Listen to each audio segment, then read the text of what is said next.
made it back to his room unscathed. It was his alone. Everyone in God's sanctuary had their own quarters. The insults he received outside were already forgotten as he unlatched his pack. He felt good, like he was in the beginning stages of a brilliant new part of his life. He carefully shook out the shell of the sacred blood beetle onto his small table and got to work. He was no chef. The extent of his cooking training on the planet Rocco was the preparation of pasta and the occasional unboxing of a cheap nutrient pack. But Sen knew how to boil water, and that's all he needed to make a soup stock. He lit a fire and brought some water to a rolling boil, at which point he dropped the golden shell in. It was a primitive method of extracting Geno points, but it worked. Or so he had been led to believe. After a few minutes, he turned the flames down and let the pot stock and its beetly contents simmer. It would take several hours for all the essence and nutrients to extract from the shell and then concentrate into a thick, milky broth. He took a whiff of the steam and scrunched his nose. It wasn't the most pleasant smell. He wished he had some herbs to add, or that he even knew which herbs he should add to make it more palatable. He dropped the lid on and left it to simmer. I guess now's the perfect time to figure out what the hell this black stone is. He produced the stone from his pouch and was surprised to find that in the dim light of his room, the sparks inside seemed to shine even brighter. I need to test it somehow. As if in answer to his thoughts, he heard a low growl from the corner of the room. It was a green scale lizard, just an ordinary level creature, caged in the corner.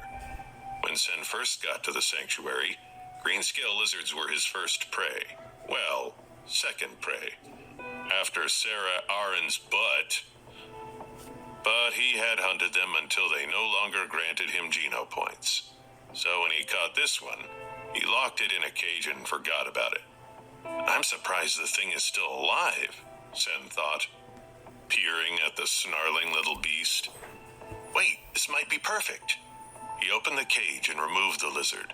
The starving beast snapped feebly at his hand, but he held the creature down with little effort and even less fear. If his idea about the stone transforming a beetle in a sacred blood creature was accurate, feeding it to the lizard was a risk. This little bastard certainly wants me dead. Who knows what it will do if it becomes a powerful sacred blood beast? Maybe this is a bad idea. Sen changed his mind. He would have to think of a safe way to test his theory. Or not. The green scale lizard gathered all its strength and shot its tongue upward, desperate to get any food at all. Shwuck! The lizard's suction cup tongue stuck to the stone. Sen instinctively jerked his hand back to dodge, a skill he thought he perfected when hunting these things. But he was far too slow. The green scale lizard flung through the air, attached to the stone like a yo-yo. Sen grabbed the lizard with his free hand and pulled, but the tongue stretched out as far as Sen could spread his arms. He pulled with all his might and could feel the lizard straining. Let go, you little jerk! Sen's hands were sweaty and his grip faltered. Snap! The lizard shot out of his hand, mouth wide, straight at the stone. It swallowed the whole stone. In the blink of an eye, the creature became imbued with renewed vitality, and Sen needed to use both hands to keep the writhing lizard down. Its eyes widened and it craned its neck, trying to catch his arm with its teeth. Carefully avoiding the sharp spines on its tail, Sen flung the beast into its cage and managed to shut the gate as it bounced around the bars. There is definitely something special about that stone. The thing was barely alive just a second ago, and now it's bursting with energy. I hope the cage holds. The cage barely held as the lizard slammed its head against the bars. Sen watched in amazement, looking for any other signs of change. Sen steadied himself, trying to conjure patience. He didn't know how long it would take, but if his guess was correct, the green scale lizard would eventually evolve past ordinary and become a primitive creature with primitive Geno points. If his guess was correct, this stone was a far more exciting find than one sacred blood creature. It was the pathway to an unlimited supply of sacred blood creatures. He tried to push these thoughts from his mind for now and breathed deep. When he did, the smell of the cooking broth hit his nose. It smelled amazing, and considering that it was just boiled beetle bits, Sen must have been incredibly hungry. Imagine if I actually had salt or something. But then, that would require someone in the sanctuary to sell it to me, and that isn't happening. Sen lifted the lid off the pot and stirred. The liquid was a cloudy golden yellow. Screw salt. Nothing tastes better than sacred Geno points. Sen eagerly grabbed a bowl from a shelf. As he was about to ladle some of the soup into his bowl, he heard the shriek of twisting metal. He turned in time to see the green scale lizard crunch its jaws down on the bars of the cage. They snapped. Now there was nothing between the green scale lizard and Sen. He was shocked by the creature's sudden display of strength. The lizard had changed. Its light green scales had turned dark and lengthened into spikes. Its teeth were larger now, almost too large for its mouth, and the tips of its claws had extended and curved like meat hooks. Sen was overjoyed. The stone works! This creature is clearly evolved. This is my ticket to... Uh-oh. The beast lunged at Sen, knocking him backwards into the pot, splashing sacred blood soup everywhere. No, you stupid lizard! He swung hard and thrashed the beast over the head with his soup ladle. It clunked harmlessly off the newly hardened scales. The lizard hissed and reared back, ready to pounce again. Sen pulled his knife from its sheath as the lizard leapt for him. They tumbled hard to the floor, the creature's fangs inches from Sen's face. But the green scale lizard slumped, suddenly lifeless. Sen rolled the creature off of him and pulled his knife out of its soft belly. Primitive green scale lizard killed, no beast soul gained. Eat the flesh of the primitive green scale lizard to gain between 0 and 10 Geno points. The voice chirped in his head. Primitive green scale lizard. Primitive. The stone really evolves creatures from the inside. This changes everything. Sen worked his knife down the creature's belly and split the beast open, ignoring the mess it made in his room. He found the stone covered in lizard guts and kissed it. Then he wiped it clean. Ew, I should have done that in the other order. He held the stone to his heart.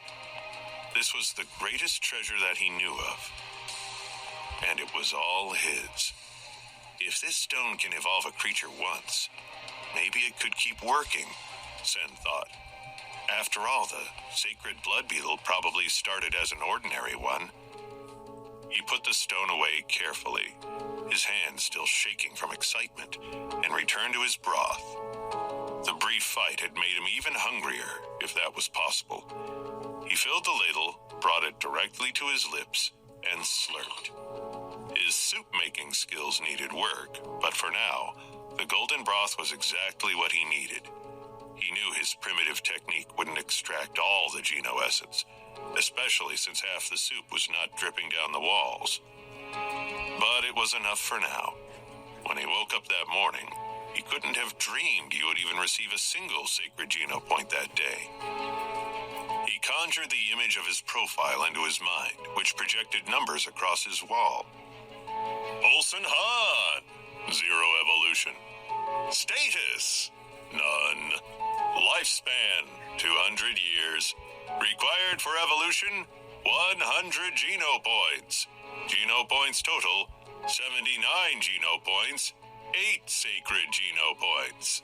Beast soul gained, sacred blood black beetle. Type of beast soul, armor. Armor?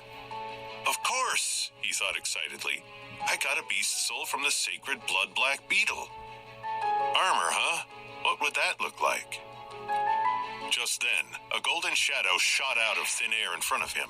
Sen could swear he saw an image of the beetle in that shadow. The shadow circled him once before plunging into his chest. Immediately, it began to expand like a golden liquid and spread over his body, wrapping around his arms and legs and up his neck, covering him head to toe in shining gold. Then the liquid hardened and took shape. forming interlocking golden plates etched with black lines. A full suit of armor. It was sleek, streamlined, and light, but Sen could feel power in it too. The suit covered Sen's entire body and looked almost like Gothic plate armor, except with none of the clunkiness. It was a deadly piece of art. Sen felt his body fill with explosive power, and with a heightened awareness to control it. As he moved, he felt nimble. How did I never realize how clumsy I was before? The only weakness of the armor was in the small gaps in the joints where the plates overlapped. The suit, Sen realized with some fascination, was just like the black beetle itself. It shared its weakness with the beetle it came from. However, with his physical prowess improved, Sen felt confident that he could maneuver in battle to minimize that weakness. He was ecstatic. He used to envy all the people he would see wearing primitive beast soul armor, but this was many steps beyond that. Together, with the mysterious black stone, he now had two powerful tools to advance in God's sanctuary. He would not waste them.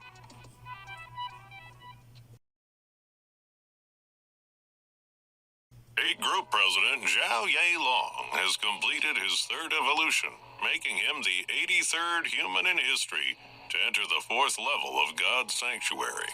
His lifespan has extended to 500 years, and he's achieved the status of demigod. A newsfeed played from the virtual screen hovering above the complex. Raycott Galaxy prodigy, Lange, has entered the second level of God's sanctuary with 100 mutant geno points.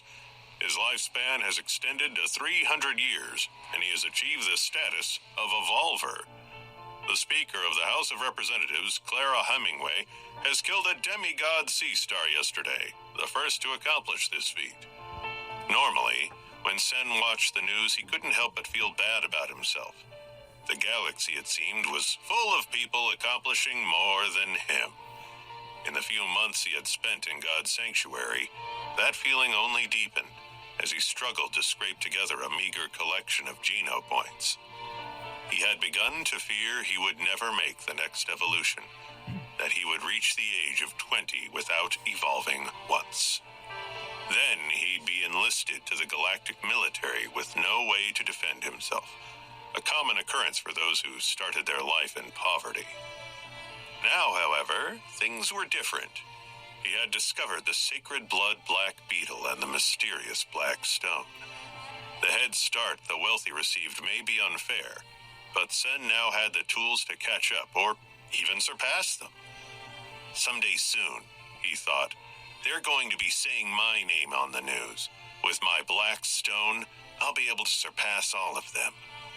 Feeling a deep sense of satisfaction, he left the teleport station and boarded the maglev tram.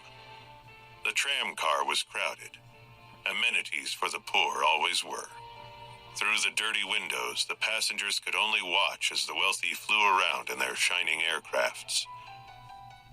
There were two cities here, one for the rich, and one for underneath that, for everybody else. Sen distracted himself from that harsh truth by watching the projected news banner on the tram's window.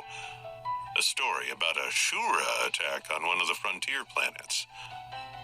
Despite all of the day's victories, Sen still felt a twinge of anxiety as he walked the few blocks to the family home he shared with his mother and sister. It was different when his father had been around. He had always looked forward to returning to his house, which was a place of warmth and love. But now his father was dead, and the once tidy and cared-for home was beginning to fall into disrepair. It had been a hard couple of months for the Han family. As he approached, he noticed a sleek, out-of-place airship parked nearby. Then he heard the yelling, a harsh voice, unmistakably his Aunt Patricia. I'm not trying to bully you, Susanna, and frankly, I resent the accusation. But you must see what I'm saying. You know the fact is, you and your kids have been living in a house that is only 1/3 yours. The rest belongs to us, and we think it's unreasonable for you to think you can just keep it all. Sen felt his blood boil and stopped in his tracks. He listened to the argument unfold through the open window. His Uncle Leroy chimed in. Just listen to logic. We've been generous enough to allow you and the kids to stay in this house for years. I think that deserves a little respect. And now that my brother is dead, it's time to divide up the shares. Of course, you'll get your third as well. His mother tried to respond, but was shut down by Aunt Patricia. Susanna, you're not listening. We're not trying to cheat you. We never even asked you to pay rent. We didn't want to. We're family. Sen almost snorted. He knew that his late father's siblings, all of whom seemed to be inside his house, didn't think of him, his sister, or his mother as family. While they all grew up with money, his mother had come from a far less financially stable household. His father's family was in the upper echelon, and his mother was inferior. This difference in background never bothered Sen's father. He had fallen in love with his wife and couldn't care less about her class or whether she came from money. But their relationship had always rubbed his snobbish siblings to no end. It caused a rift in the family that never mended. Leroy chimed in. The bottom line is, things are going to change now. We had the property appraised by a realtor, and this house is worth more than $3 million. We're all in agreement that we should jump on this opportunity now. This is good for all of us, Aunt Patricia cawed a little too loudly. We're being generous and giving you two options, Susanna. If you really want to keep the place, you can pay us for our 2/3, $2 million. We'll sell our shares of the house and it will be yours. Or we can sell it and divide the money 3 ways between us. Sen's mother spoke, her voice shaky. That isn't a choice at all. I don't have the money to buy your shares. You must know this, and we can't sell the house. Where would we live? Sen balled his fists in rage as he heard her voice grow shaky, holding back tears. Olsen just graduated, and Yara is about to start school.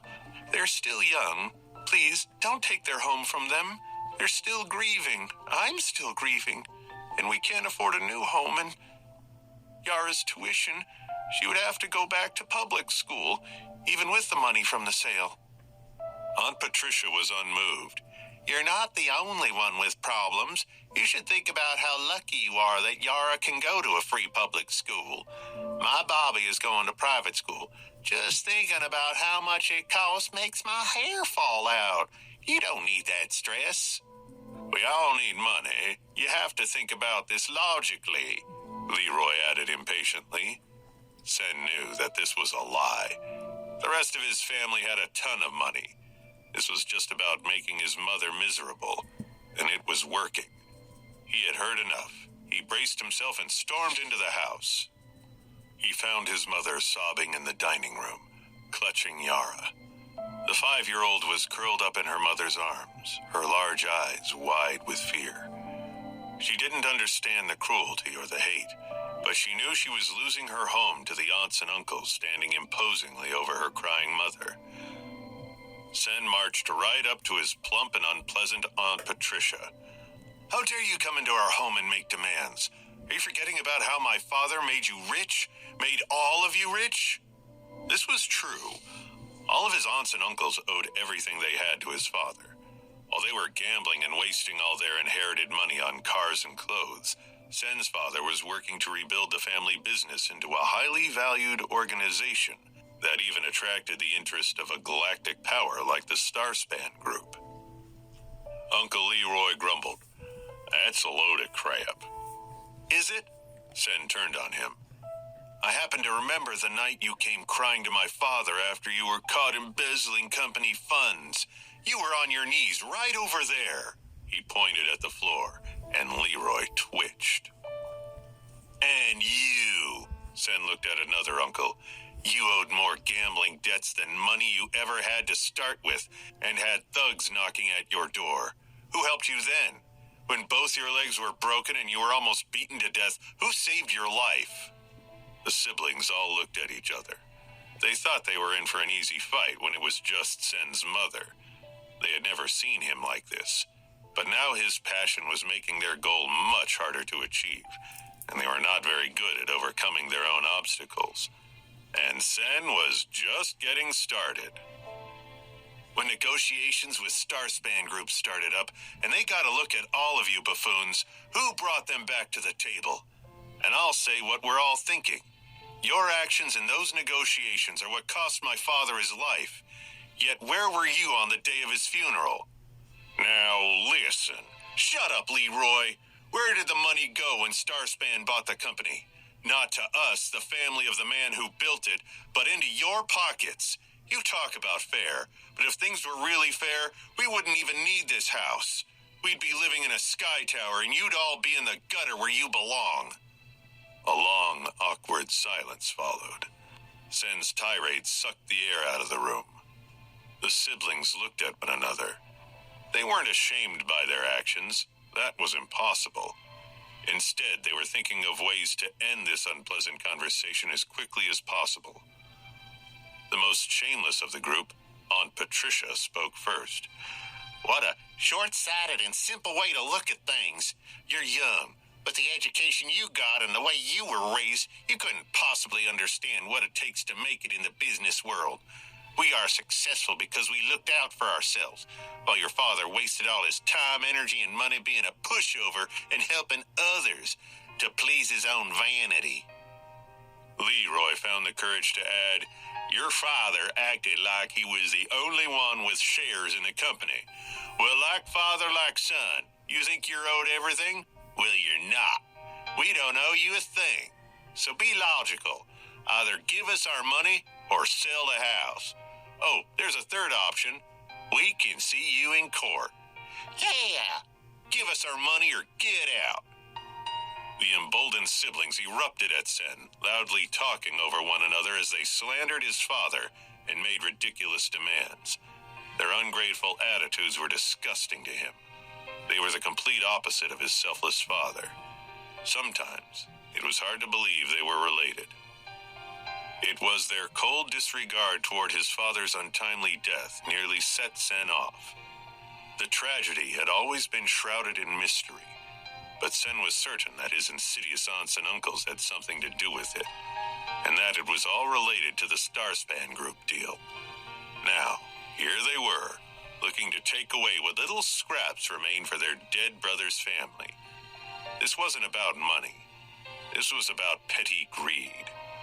Silently, Sen vowed he would make sure every last one of them would get what they deserved.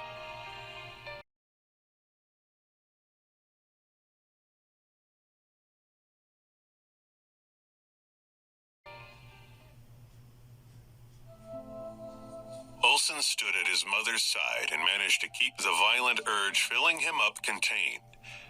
He watched Leroy and Patricia through the dining room window as they strolled to the shiny Lexus X airship parked out front. They walked with a spring in their steps, almost giddy about the emotional damage they had inflicted on the Hans. Sen noticed the airship still had dealership tags on the rear panel and the badge LTD. What a bunch of scumbags. They came here to shake the last pennies out of my mother's pockets in their brand new limited edition X-Class. Once they were out of sight, Sen slumped and cradled his head in his hands. His relatives, if you could call them that, had left his family with an impossible choice. Come up with $2 million or sell their home with no prospects for a new place to live. And if they resisted, they would be taken to court. Sen knew that this was no idle threat. His uncle Leroy went to law school, and even though he was too dumb to clear the Roca legal certification exams, he passed. Surely due to paying off the right people. And he had a ton of shady lawyer buddies who were just as corrupt, who made a living out of suing and bullying people out of what was rightfully theirs, simply by knowing which legal loopholes to jump through and which judges accepted under-the-table payments. Sen's mother was clearly devastated by the encounter. "What are we going to do?" she sobbed. "How am I supposed to go on without my husband? I can't even keep the home my family has lived in for the past 20 years. Yara knelt by her crying mother. Even at 5, she was clearly her father's daughter, and she was working hard to force her lips from trembling as she stroked the hair of her despairing mother. Sen thought to himself, what a brave little girl. She deserves so much better than to see her mother anguished and her life torn apart. And my poor mother. Nobody would have dared spoken to her like that if my father was still around. Susanna was a kind, gentle woman, traits Sen's father cherished and protected while they were together. She was a breath of fresh air coming from such a cutthroat and greedy family. No wonder he fell in love with her. He always provided for her and made sure she was happy.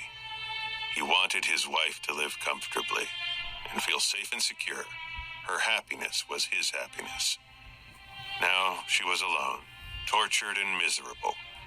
She was a strong woman and good mother. But with the barrier his father provided, she had no way to defend against the rest of his family, especially while still heartbroken and grieving his loss. I hate to see her cry like this. Sen put a firm hand on her shoulder. Don't worry. Dad may be gone, but I'm here. I will get us out of this. They're not going to take our home. An idea dawned on him. Why don't you get some rest, and I'll reach out to Uncle Zhang? She looked up at him and smiled. I'm sorry, Sen. It's not fair for this to fall on you. You're still so young.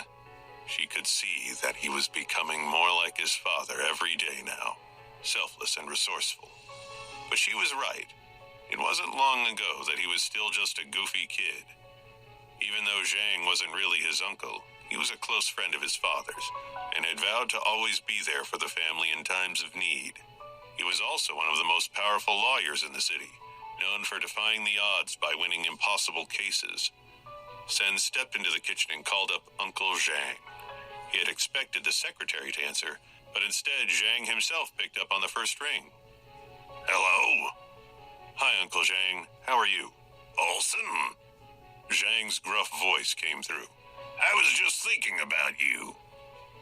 Well, about that time your father and I took you to the Astral races. One of the racers is a new client. He's suing the team owner for negligence. His ship exploded while he was just sitting in it. 3rd-degree burns all over his legs and groin. Real ugly stuff. Anyways, it got me reminiscing. That was a really great weekend. What's new? Haven't seen you since, the funeral. What a question, Sen thought. Should I tell him that I've been spending all my time in the sanctuary? Trying to forget about how terrible real life is, but then I stabbed a really powerful person in the butt, and now I'm an even bigger outcast than before? An outcast? Or that I discovered some sort of rock that's full of stars and it's got magic evolving powers? Not much. Life has been pretty dull.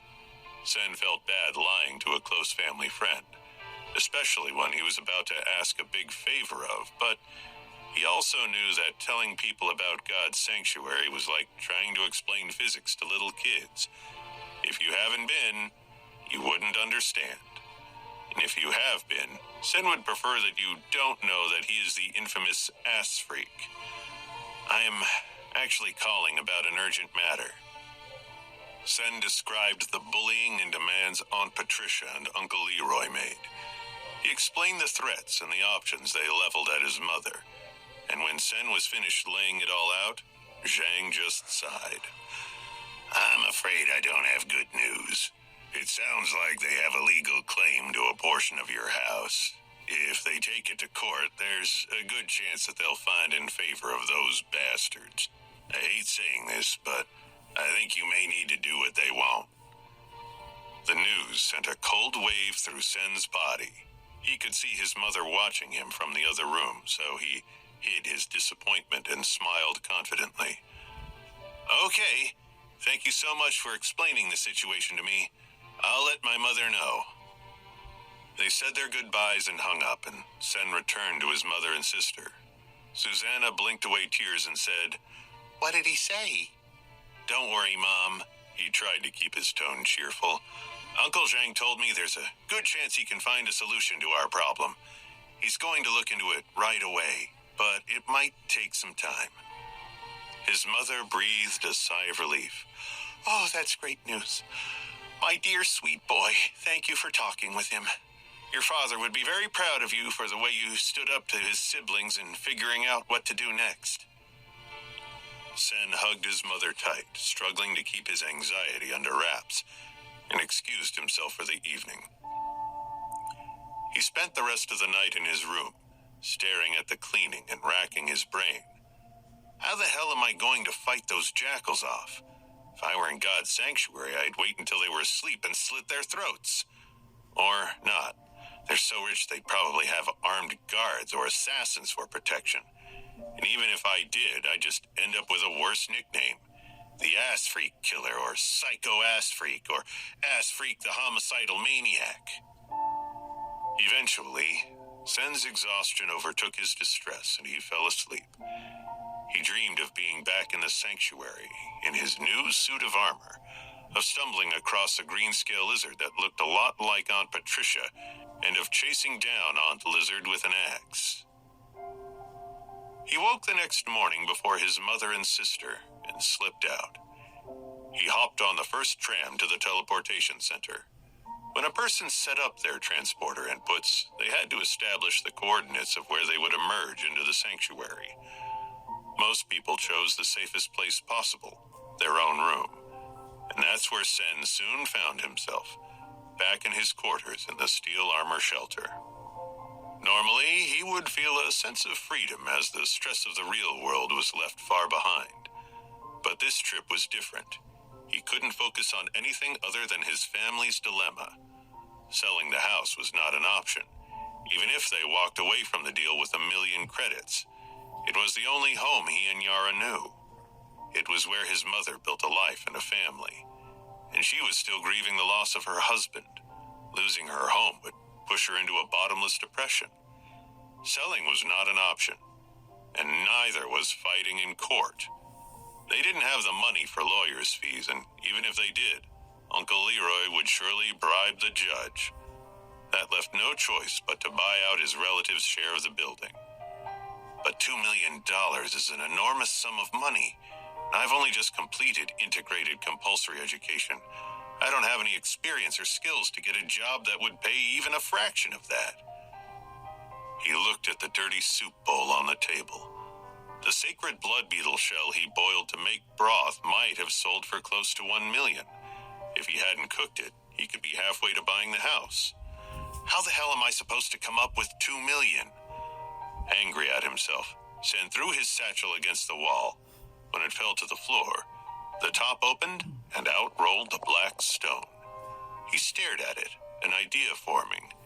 He stared a little longer. The idea formed a bit slower than it should have. Wait!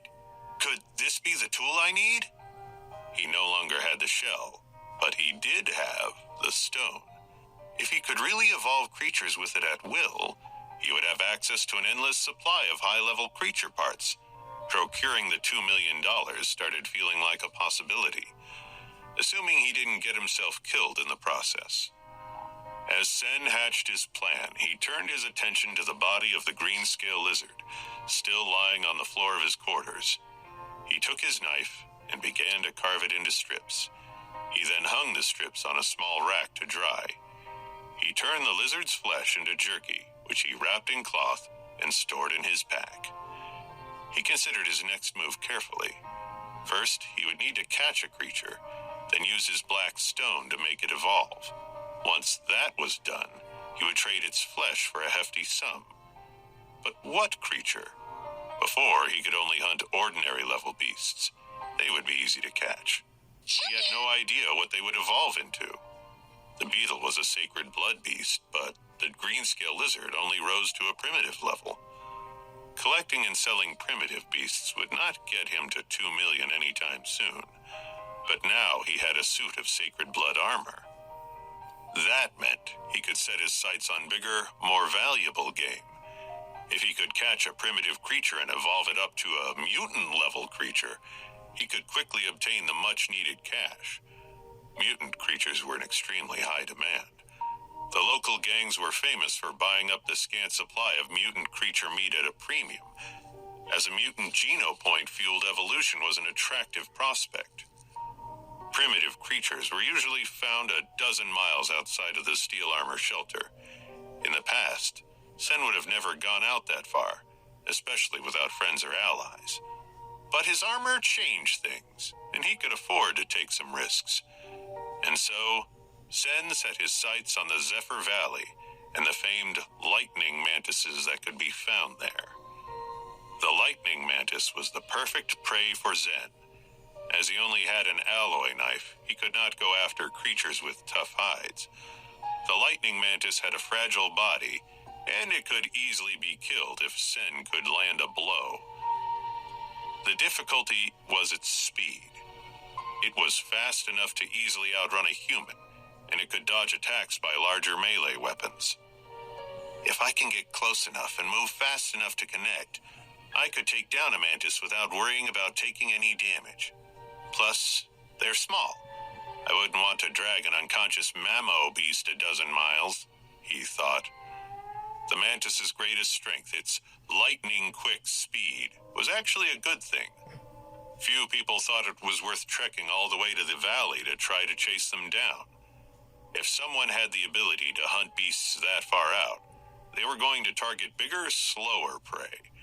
And for anyone willing to travel that distance hoping for an easy kill, the mantis's hacksaw-like forelegs were brutally sharp and had been known to slice through unprotected human bone. More than one overzealous hunter had returned from Zephyr Valley, missing a limb. With his new armor and a little competition, Sen could hunt to his heart's content. That's it. I'm going to Zephyr to bag myself a lightning mantis and save my family. Easy peasy. I can do this. He shouldered his pack, sharpened his blade, and set out. Zephyr Valley was lush and remote. The grass grew tall here, shoulder-high in some places, and Sen had to walk carefully as he pushed deeper and deeper into the valley. He was correct about one thing. I haven't seen another person in 6 hours. I guess no one really does come out here. There wasn't another human in sight. In fact, he didn't see any organisms at all, including lightning mantises. He knew that they would hide in the tall grass, and if startled, would pounce on him in a flash. They were also infamous for laying deadly ambushes for wayward adventurers. He was grateful for the sacred blood armor that encased him, but the brilliant gold plate mail couldn't totally calm his anxiety. This was by far the most dangerous area he had visited since he arrived in God's sanctuary. And he was so far from shelter that even a twisted ankle could spell doom. That, and the constant thought that his armor was untested. He just had to hope sacred blood beetle armor was strong enough to withstand a slash from a mantis. The breeze gently blew from east to west, the tall grass undulated. Sen would have found it peaceful if not for the constant threat of giant razor blades springing out at any moment. Up ahead, he noticed a patch of grass that seemed to shift in the opposite direction from the rest. He realized it wasn't grass at all. A lightning mantis was crouched, almost frozen in place, blending into the tall grass. Its stillness was the only thing that betrayed its perfectly camouflaged body. Sen stopped where he stood, glad he had been moving so carefully. If he hadn't noticed, he would have passed right by the mantis, allowing it to slash at him from behind and making him an easy target. He pretended he could not see the creature, even though he couldn't take his eyes off the jagged, sharp-edged forearms. His hand slid down to the sheath on his hip, and he slowly removed his knife. He hoped his wariness would catch the creature off guard. After a single deep, steadying breath, he attacked. With the invigorating effects of his beast soul armor, Sen moved faster than he ever had before and closed the distance almost instantly. But the massive bug was faster. It rose into the air with a single push of its wings and shot right at Sen, its forearms flashing. Sen aimed and slashed forward with his knife, but the mantis was too quick. Crack! He felt it before he even knew what happened. His head snapped to the side after the mantis connected with a violent slash to the temple. It took all his focus to stay oriented after the blow, and he brought his knife up swiftly. It connected with the mantis behind its wings and sliced right through its outer shell. He cut the beast in two in a burst of green blood. Primitive lightning mantis killed. No beast soul gained. Eat the lightning mantis to gain between 0 and 10 primitive geno points. Sen felt the spot on his helmet where the mantis had hit him. If I didn't have this helmet on, I'd be dead right now. And it isn't even dented by a direct hit. It's still smooth. I don't think it's even scratched. This is crazy. A feeling of limitless potential filled Sen with a rush of adrenaline. With this armor, he could do anything. He suddenly felt courageous to the point of giddiness. He didn't have to hide from some puny, primitive creatures. They should be the ones hiding from him. Come and get me, you weak-ass bitches! His voice echoed in the valley as he charged forward through the tall grass. Mantises all over the valley lifted their heads at the ruckus. Unaccustomed to prey running into their hunting ground and asking to be attacked, the lightning mantises came out of their camouflaged ambush spots. The creatures dove and slashed at him as he drew close. Sen didn't even try to dodge. Their vicious blows bounced lamely off the sacred blood armor. Sen became a killing machine, cutting them down left and right. Primitive lightning mantis killed. Primitive lightning mantis killed. Primitive lightning mantis killed. The voice in his head repeated over and over again as he slashed his way through Zephyr Valley. He killed at least 20 of the creatures in quick succession. Olsen Han had never felt this powerful before.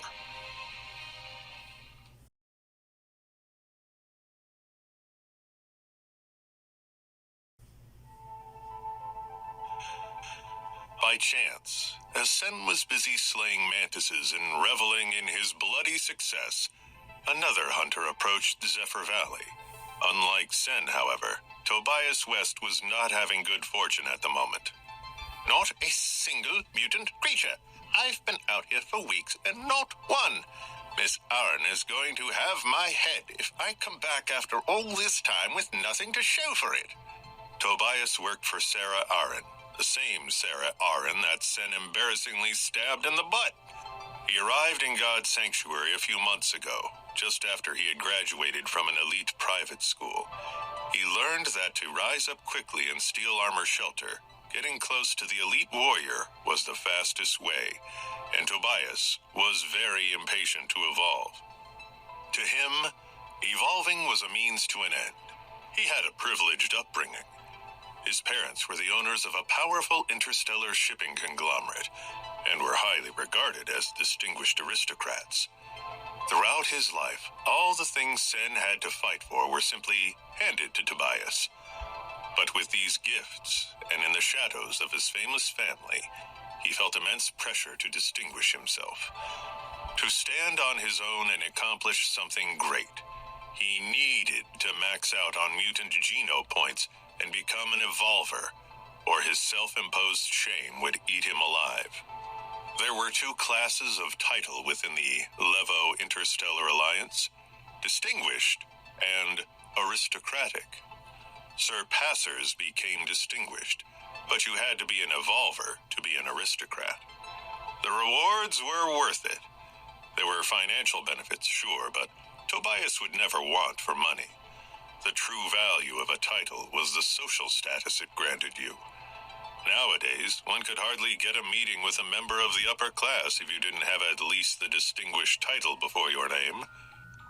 At first, Tobias assumed he could simply buy his way to success. He had brought a significant sum of money to steal armor shelter, but he was sorely mistaken.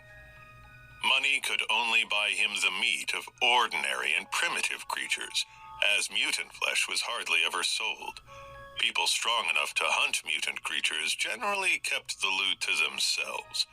Only incredibly strong and ambitious individuals like Sarah Arin, who were working towards evolving using sacred geno points, would occasionally sell their mutant creature flesh.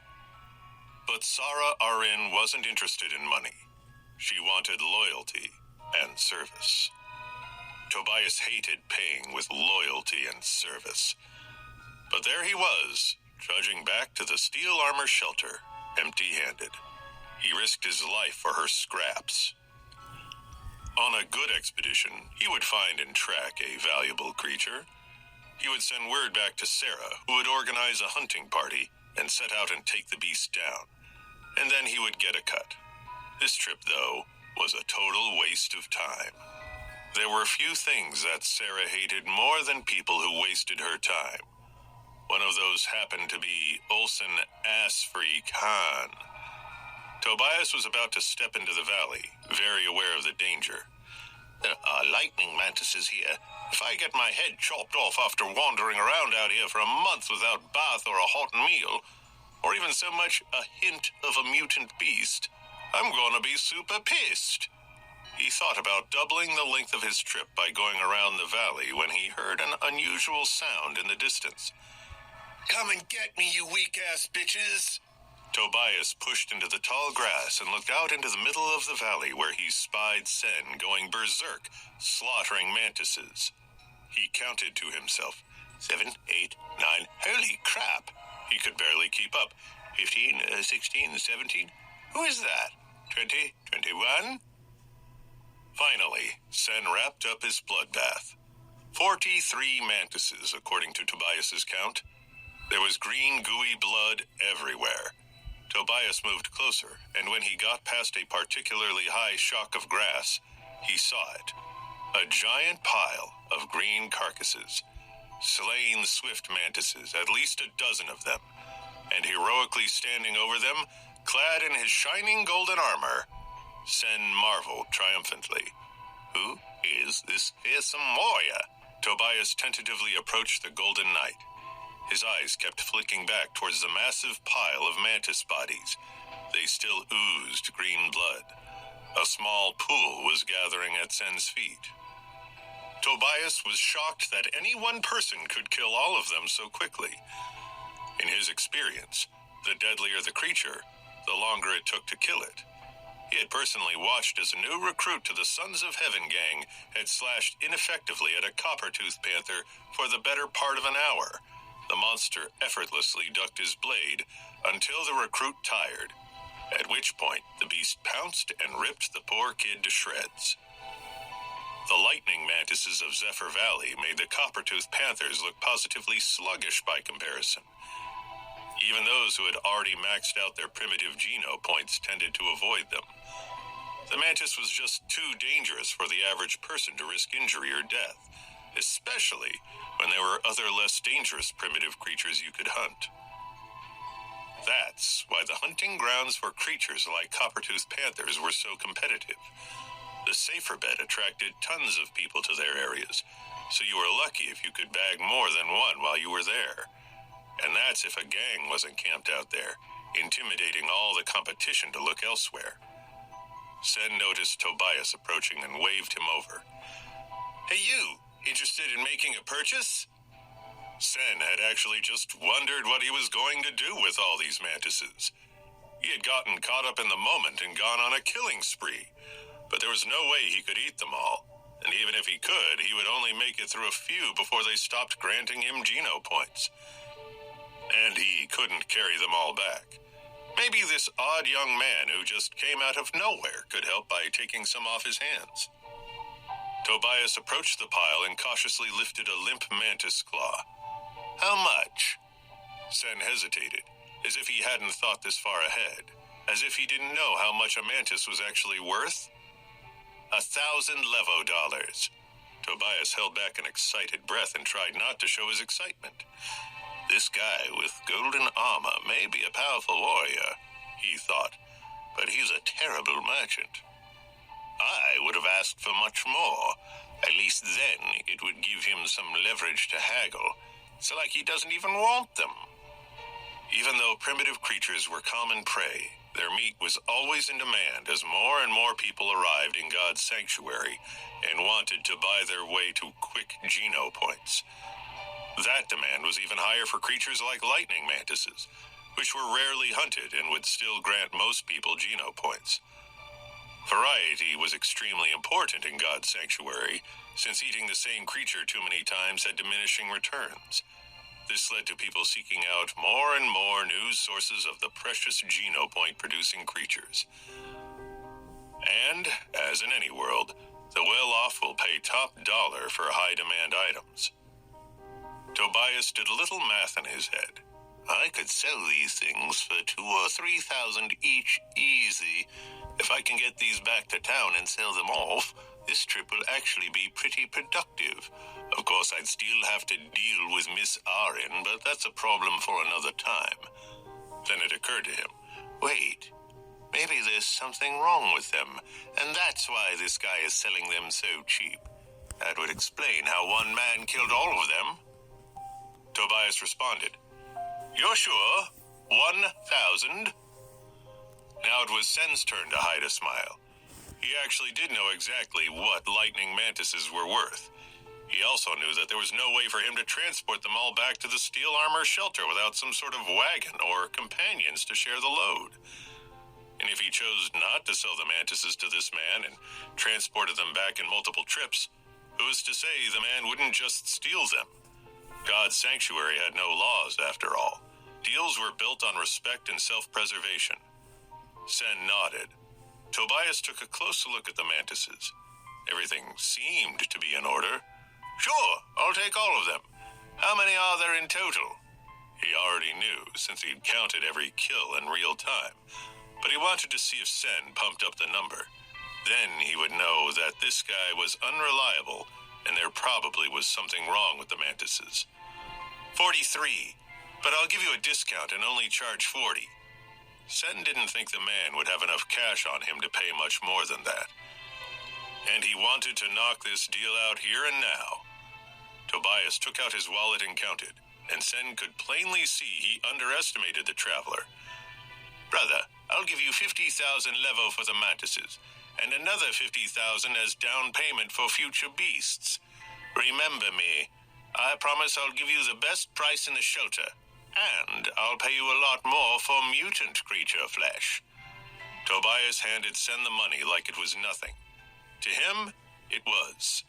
Back on his home planet, this was simply the cost of a nice meal out. If this golden warrior was really powerful enough to kill all these mantises, there's a good chance he was hunting mutant-level creatures too. And Tobias wanted a direct line to anyone who might be willing to part with precious mutant creature flesh. It was more than worth the investment. Sen looked surprised as he took the money. I couldn't tell you were rich. Tobias looked down at his dirty traveling clothes with shame. You wouldn't know it from my appearance. I've been out here for a month.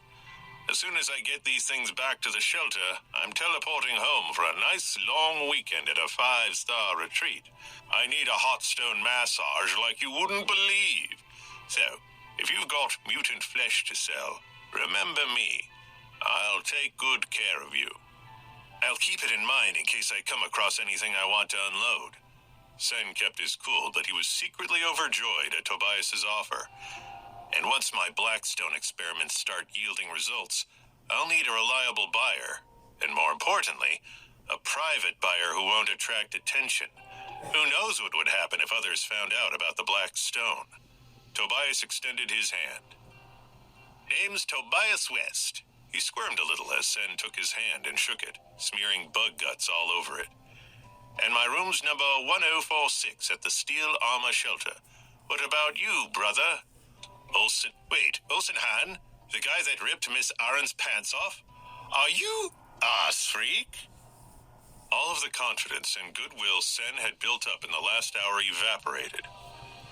Even after donning his sacred blood armor, slaying over 40 rare and deadly beasts, and then making a deal for 100,000 levo dollars, he was still ass freak. The laughing stock of Steel Armor Shelter. Hell, man, I can't believe this. She was just complaining about that the other day. Man, she hates you. I'm surprised she hasn't just tracked you down and finished you off yet. Yeah, hard to believe. But I don't really go by that name. My friends call me Sen. Tobias looked at Sen for a moment, thinking.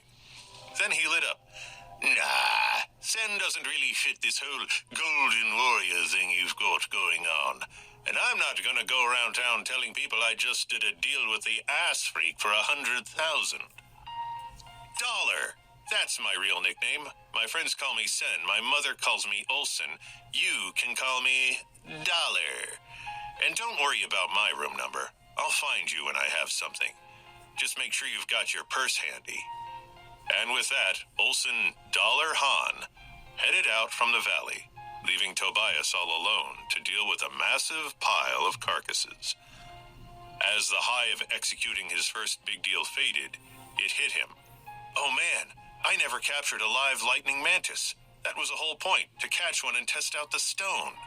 Tobias returned to the shelter with his bags full and mantis carcasses under each arm. He gathered a few friends to come with him to retrieve the rest. His friends seemed skeptical of the story Tobias told. One guy killed 40 lightning mantises? That's BS. You really think it was just this one golden warrior? Tobias responded, Yes, I told you. I watched him. So unless you're calling me a liar and you think the lightning mantises just killed each other, can you give me another explanation? Must have been a gang that left him to deal with the bodies. No way it was just one guy. Tobias could not convince them. I'm telling you. His name was Dollar, and he was covered in a golden armor.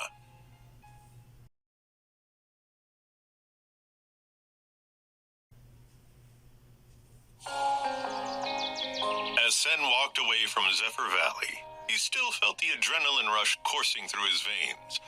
Not from the unholy number of back-to-back kills. He had come down from that thrill already. And not from the success of making his first ever sale, a big one at that. He was feeling the rush of changing fortunes. Not only was he sure his newfound prowess was going to save the family home, but it was also going to save his reputation. No more ass freak. His sacred blood armor was even stronger than he expected. 2 days ago, he struggled to fight even the weakest primitive creatures. Now he knew that lightning mantises, possibly the most lethal primitive creature with the highest defensive combat potential, couldn't even leave a mark on the golden armor plating. He smiled, never more pleased with himself. I can't believe it. I killed all of them. I just mowed right through them like they were made of paper. And their blades just bounced right off of me like, wait. He cringed as it dawned on him. I killed them all. Damn it. I knew I was forgetting something. He was supposed to capture one lightning mantis to bring back and test out the black stone on it. But he got so caught up in the fight that every mantis in the valley was now the dead and dismembered property of Tobias West. You dumbass. You went there to capture a single bug and you ended up killing all of them. How the hell are you going to test the stone out on a primitive creature now? The thought that he couldn't complete one simple task pissed him off, like he was overheating under the hard shell armor. He wished that the armor was cooler, and on command he could feel the armor expand on his body. The hard plating softened until it was almost liquid, then softer still until it was nothing but a gaseous golden shadow which condensed and then disappeared entirely. As it vanished completely, it occurred to Sen that it might be a good idea to keep the beast's soul armor a secret. It may attract unwelcome attention and unwanted questions. He kept his eyes peeled on the long trek back towards the shelter. He still needed to find a primitive creature to try his stone on. Copper-toothed panthers aren't too hard to find near town, he thought. If I just keep in this direction, I should run into at least one or two. Plus, it's not unheard of that mutant copper-tooths are scattered among the primitives. So it shouldn't raise any suspicious questions if I were to show up in steel armor shelter with some mutant panther flesh. It would have some raised eyebrows if I tried to sell a mutant lightning mantis. I guess my killing spree wasn't that bad after all. No sooner had Sen calmed his nerves than he spotted a group of copper-tooths roaming. 2 of them had wandered away from a larger group, and Sen figured with his armor he could overwhelm them before the others noticed. He glanced around and made sure no other hunters were tracking the copper-tooths before summoning his golden armor. He clenched his fists and gritted his teeth. and an instant later, a golden fog emanated around his torso and limbs. It quickly took form and began to harden. Sen broke into a sprint, straight for the straggling copper-tooths. He could feel the armor stiffen as it took on its fully formed strength. He marveled at how light it felt. He reached for his knife. The beasts spotted the Golden Man rushing their way and bared their fangs. Sen recalled his last fight with a copper-tooth, how it evaded his attempts to slash and stab, and how even when he did land a glancing blow, his blade couldn't penetrate through its hide. So he left his knife in the sheath and lowered his shoulder. He crashed into the bigger of the pair and sent it sprawling. The second beast hissed and leapt onto Sen's back, but its claws could not penetrate the sacred blood armor. The copper-tooth slid off of Sen as if he was made of ice. He careened over him and landed hard atop its large partner. Sen moved quickly, while the confused beasts were tangled up and their most vulnerable parts exposed. He grabbed his knife and brought the point down hard on the larger copper-tooth's soft throat. Blood gushed, but the beast fought back. It swung at him with a heavy paw, but the blow was softened by Sen's armor. It barely moved him, like a stiff breeze. Even with the protection of his armor, he realized how lucky he was that the beast was not mutant level and far more powerful. Since the knife was his only weapon, he was forced to close quarters combat. The copper-tooth was losing steam as it was losing blood. Sen easily stuck the creature again, and this time it did not fight back. It slumped to the ground and let out its last breath. Primitive copper-tooth panther kill. Primitive beast soul gain. Eat the flesh of copper-tooth panther to gain between 0 and 10 primitive geno points. No way! A beast soul? I killed 43 mantises and at least 100 ordinary creatures, and none of those gave me a beast soul. Now 2 beast souls in 1 week, and with my first ever primitive kill. Sen was too busy to try out the new beast soul item. He spun around, knife in hand, ready to take down the other copper-tooth.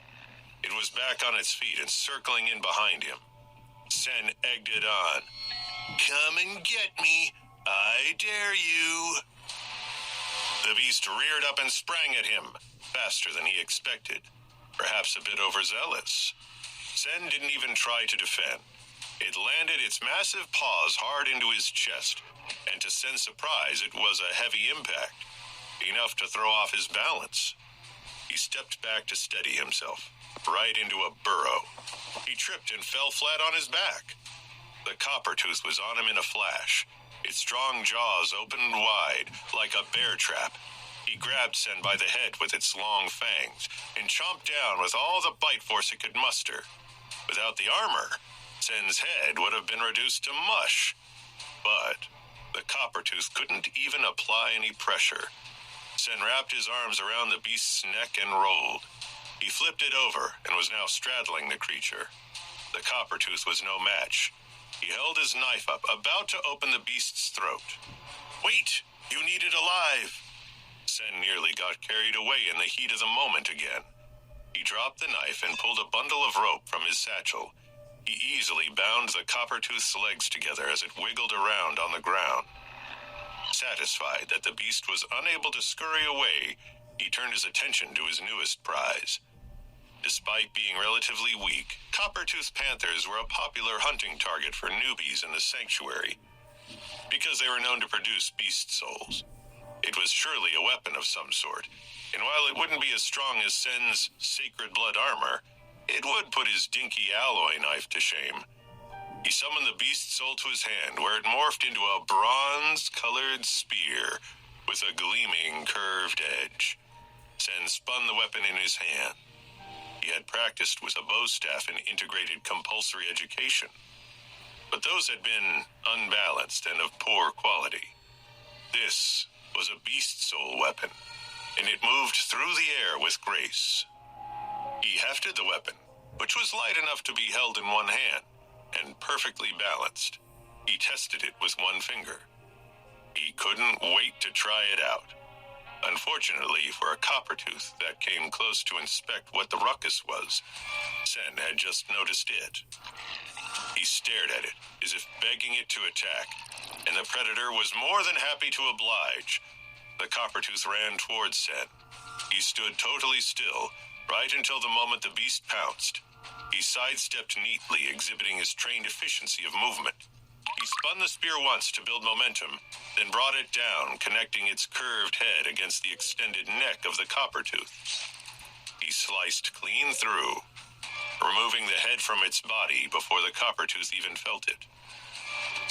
Sen actually saw the coppertooth's eye go wide in the instant after its beheading. It all happened so fast that it took the creature a moment to realize it was dead.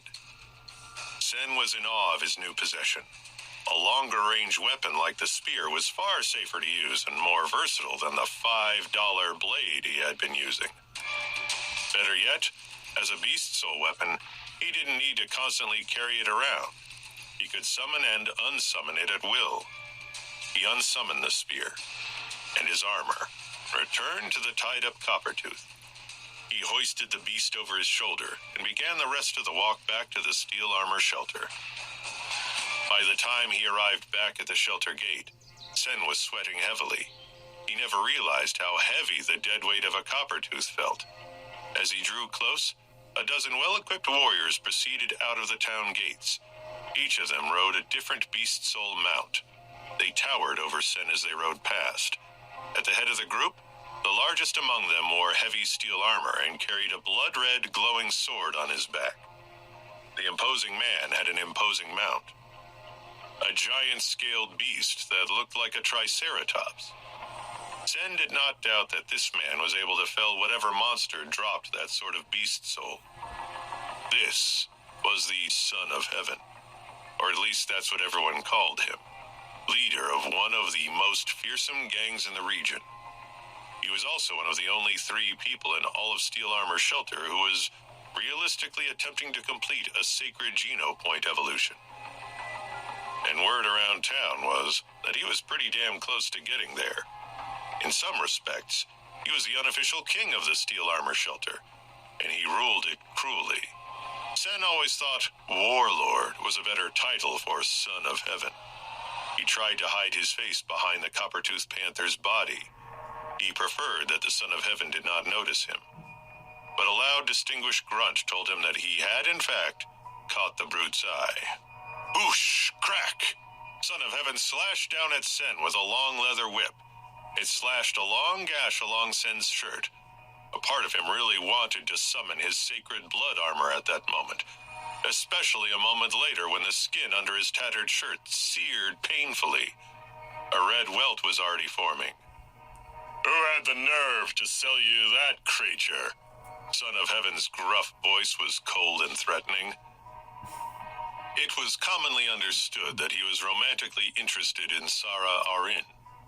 Unlike most women, she was far beyond his reach. She did not swoon to his cruel power. She was not afraid of him, and she could not be bought or sold. So he viewed bullying the infamous ass freak as a chance to earn her good graces.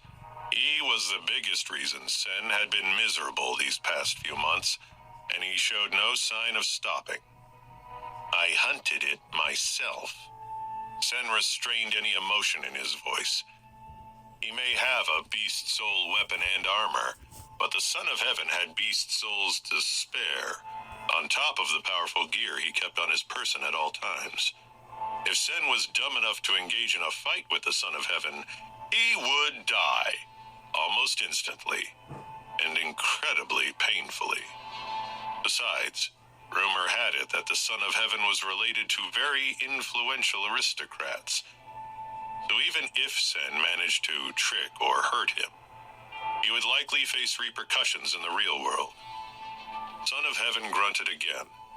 If I find out that someone did sell it to you, I'll make sure you both die horribly. One of the gang lackeys, Jack Ballard, sneered at Sen. Watch your step, ass freak, or I'll end you myself. Hey, why don't we just kill him now? Sen braced himself to run. That wouldn't be a fight he could win. Because Making his life miserable is way more fun. Son of Heaven sneered. I think Sarah Aaron would like it. Plus, it's the Strong's duty to kill the weak. I'd be honored to do it for you. Jack reached for his sword. Don't think. If she wanted him dead, he would have been axed a long time ago. Do you want her to have a grudge with the Sons of Heaven gang? Because that means she would have a grudge with me. Which means I would have a grudge with you. Which means... Son of Heaven slid a finger across his throat, threatening to take Jack's head. Doesn't she know that she should be honored that you're interested in her? What a silly woman. The Son of Heaven shot him a fierce look, and Jack decided to shut up before his boss did take his head off. Or worse, made him into a pariah like the ass freak. The gang turned and rode off, leaving Sen alone, eating a new shirt and thinking, I can't wait to use this stone. I'm going to harvest sacred blood Geno points and evolve into something so powerful that the Son of Heaven will piss himself whenever he hears my voice. They'll all see how strong I really am, and I'll make them regret treating the ass freak like trash. I mean, treating Olsen Dollar Han like trash.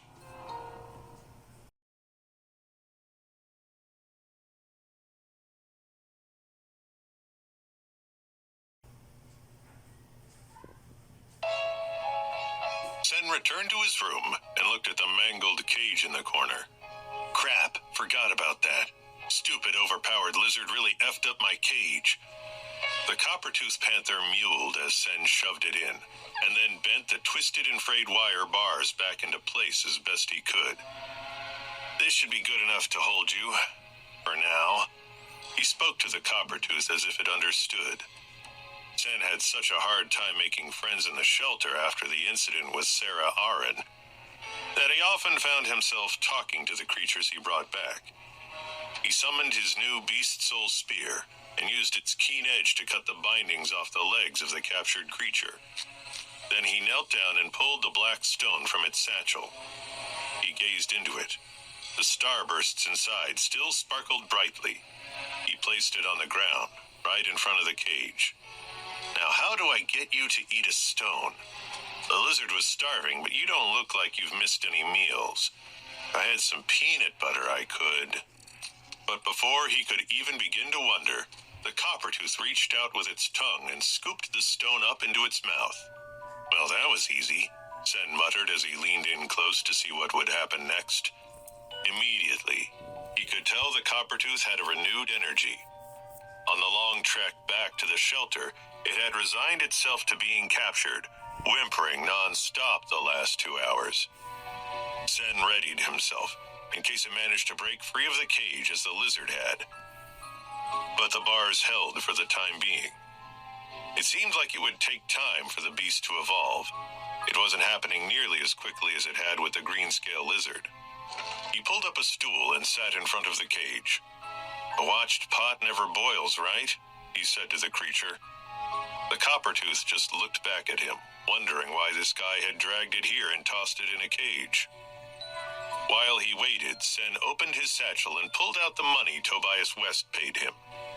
He leafed through it and thought, this was a very fortunate encounter. Talk about good timing. I hadn't seen another person all day. With Sarah Aaron and Son of Heaven scaring away my potential buyers, I was lucky to find anyone in Steel Armor Shelter willing to do business with me. I just hope Tobias doesn't tell anyone else who I am. Sen grew bored of sitting and staring at the copper-toothed panther, who seemed to be napping now. So he decided it was a good time to practice with his new spear. In the confined space, he had to be careful how he swung it. But that made his work that much more effective.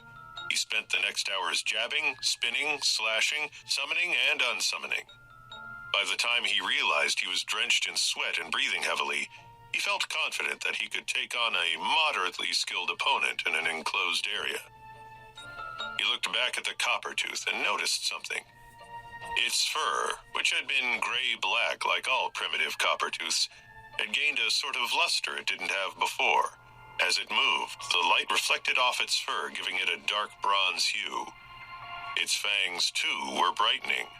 Clearly, the stone had started taking effect, but far more slowly than it had with the ordinary green-scale lizard. Sen took a mental note. It seems that an evolution from ordinary to primitive comes about much faster than primitive to mutant. I've seen mutant copper-tooth panthers, and they've got much lighter fur, and their fangs are almost luminous. This one is only a small part of the way there. At this pace, it might take more than a day. That means I have to be prepared at all times, though.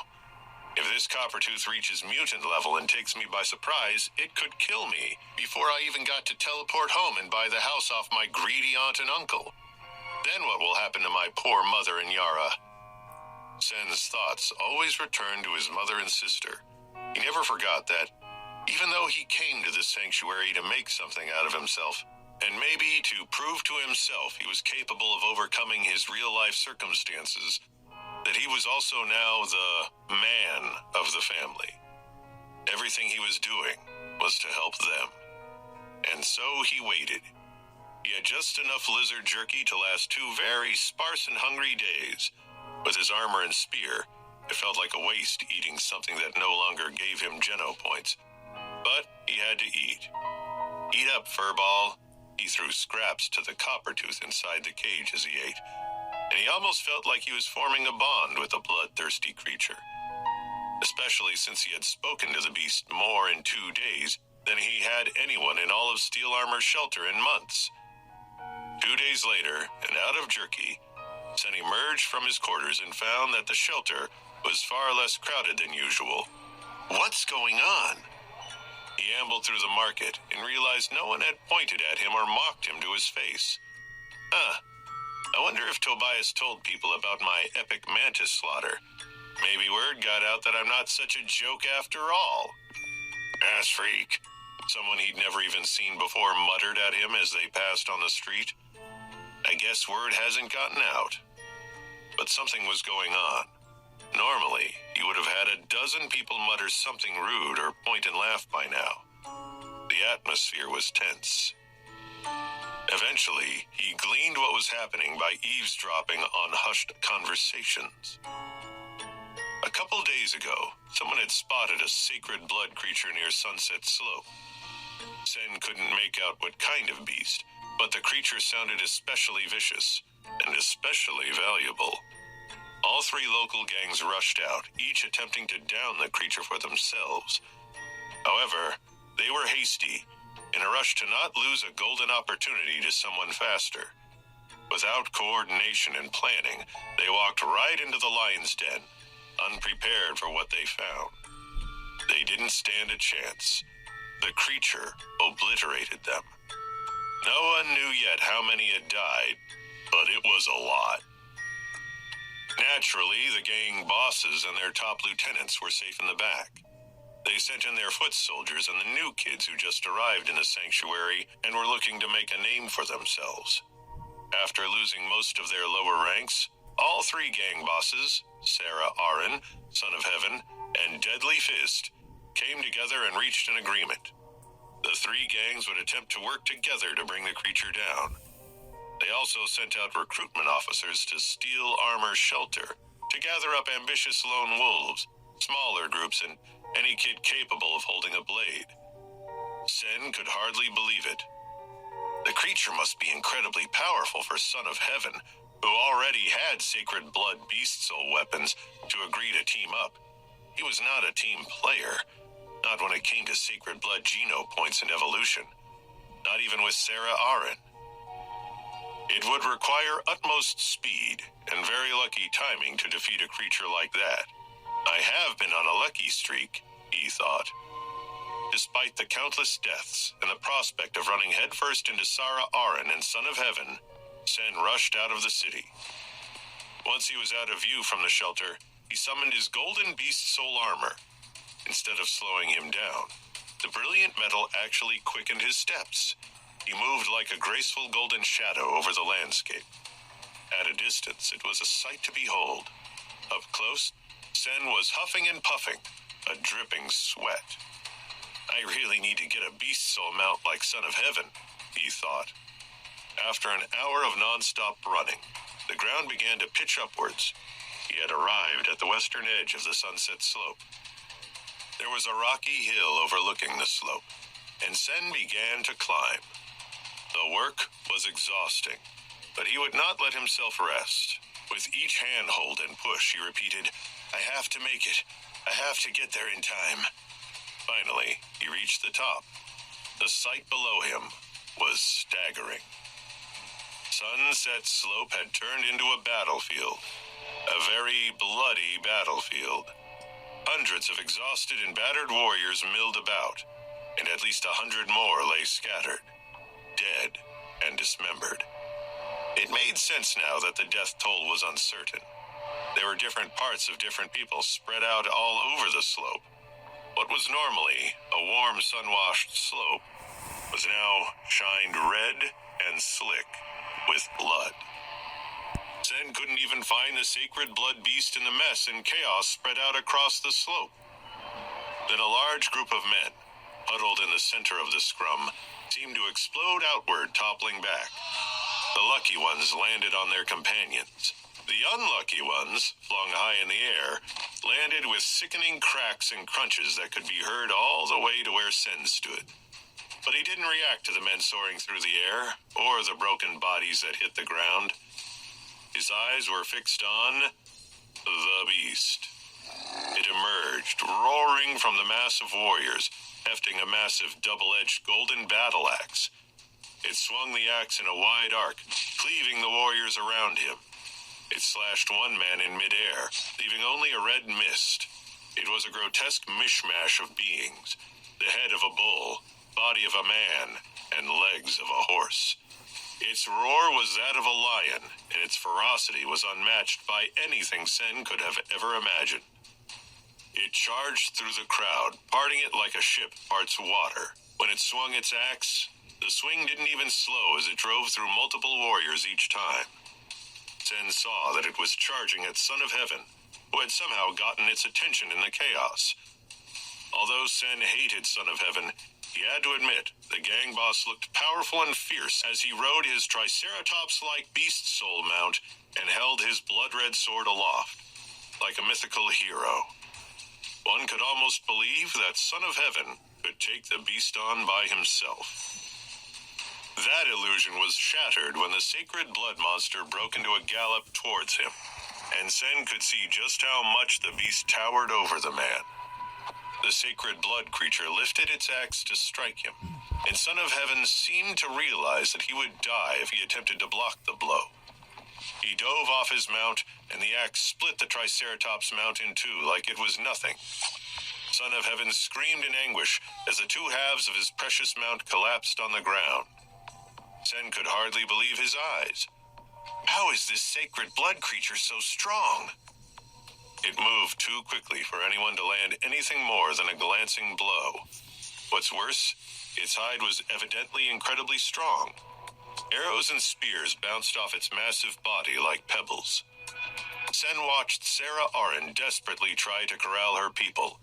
He couldn't hear her from where he stood, but he could see she was ordering her warriors to spread out so they did not fall to a single swing of the creature's massive axe. Is this what most sacred blood beasts are like? He thought back to the sacred blood beetle he had found. It was nothing like this. That beetle had no combat abilities at all, a far cry from this monster on the battlefield. I guess the black stone evolutions don't fully upgrade the power of the creatures it affects, he noted gladly. Thank God for that. I'd hate to return to my quarters to find another one of these things waiting for me. Just then, the sacred blood creature bolted towards the mountain, forcing warriors to dive out of the way. Son of Heaven bellowed, and Sen could barely make out the words. Trap it! Trap it, damn you! It's trying to escape! Son of Heaven pushed a nearby warrior off of her wildebeest mount and charged ahead. He lifted a massive green iron bow, and in his other hand a glowing shadow briefly swirled into the shape of a giant six-winged wasp, and then became a fiery beast soul arrow. A sacred blood beast soul arrow. Sen could sense its power from here. Everyone on the battlefield gawked at the Son of Heaven. Many had been present at the hunt for the six-winged wasp. The Son of Heaven had landed the final blow, and this was his mighty prize. Many were aware that this arrow had special properties. It was incredibly powerful, but could be used only once. Son of Heaven didn't hesitate. He drew his bow back and fired. The arrow streaked into a red shock of lightning, moving through the air with impossible speed towards the axe-wielding sacred blood creature. The arrow found its target with a thundering crack that seemed to shake the mountain. The beast was struck squarely in the back. Its legs buckled as it ran, and its momentum sent a tidal wave of earth into the air as it smashed into the dirt. "You think you can kill me?" Son of Heaven screamed at the monster as he sped forward on his stolen mount. "I'll destroy you!" Across the battlefield, Sarah Aaron scowled as Son of Heaven rode in to deliver the killing blow and collect the prize.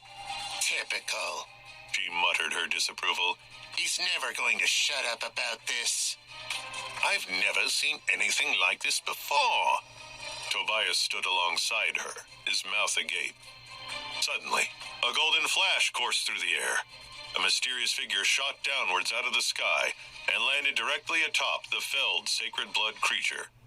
What the hell was that? Sarah squinted, unsure of what she was seeing. Tobias rubbed his eyes. To be sure, he was really seeing what he recognized as... Wait, is that Dollar?